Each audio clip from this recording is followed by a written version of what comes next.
हाँ, याद है आप शुरू में थे लेक्चर के? जी आपने थे।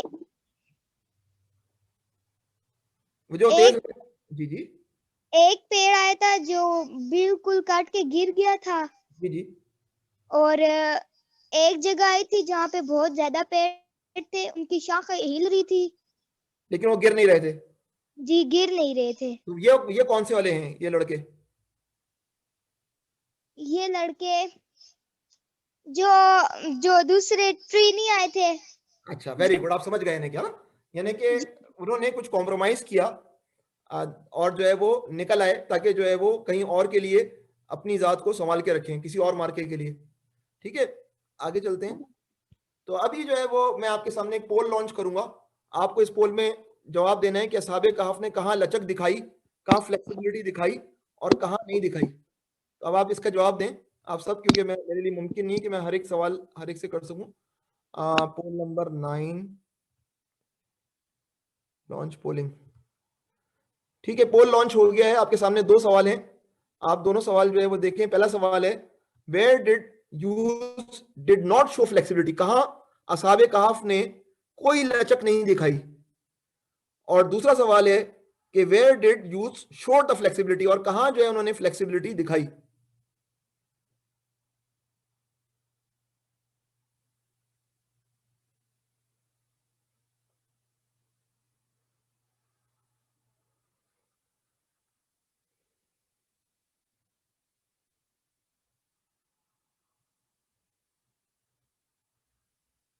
सवाल गौर से पढ़ें, आप लोग ट्रैप हो रहे हैं मेरे सवाल के उसमें ना।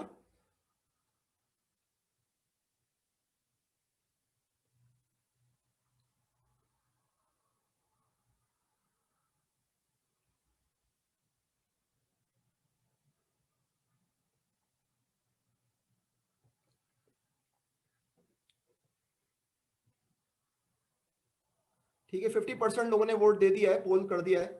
मैं थोड़ी देर और लगूंगा, फिर उसके बाद जो है वो 1.5 मिनट में हम कर लेंगे पोल को फिनिश। 63% ने वो पोल कर दिया है।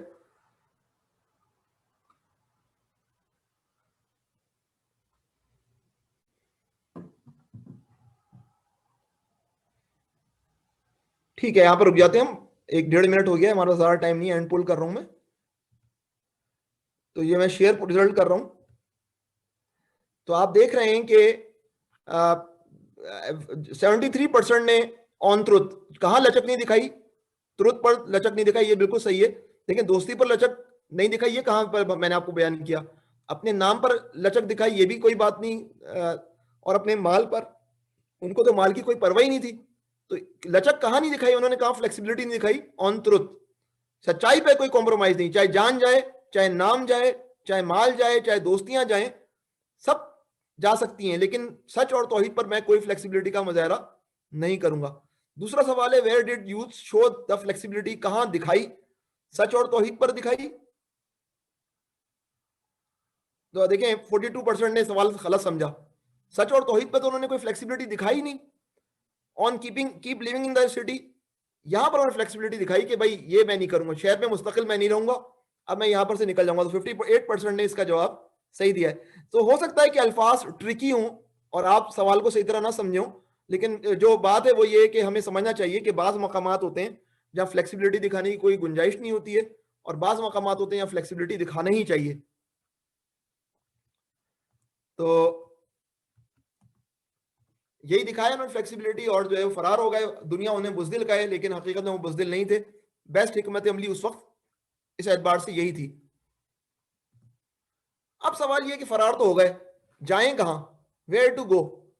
तो शहर के आसपास के इलाके में पहाड़ थे कुछ ना, तो कुछ पहाड़ उन्होंने छोड़कर एक पहाड़ के गार में दाखिल हुए और वहां उन्होंने रेफ्यूज ले लिया, वहां पनाह गुज़ी हो गए।